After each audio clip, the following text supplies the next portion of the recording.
Қалдарыңыздер, жылдам ақпарат. Сәлеметсіз бе қымбат көрермен, арнамызға қош келдіңіз. Әлемде және Қазақстанда болып жатырған соңғы жаңалықтарды алғашқы қатарынан біліңіз келсе, арнамызға жазылыңыз және лайк басуды ұмытпаңыз.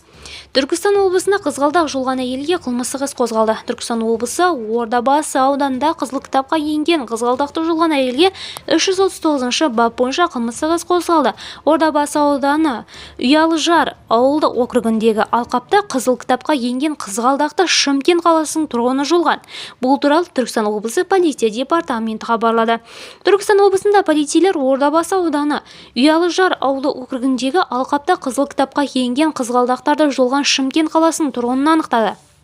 Аталған жайт бойынша 339 бап өсімдіктердің серік кезесін және құрып кету қаупі төнген, сондай-ақ пайдалануға тыйым салынған түрлерін жою бойынша қылмыстық іс қозғалды.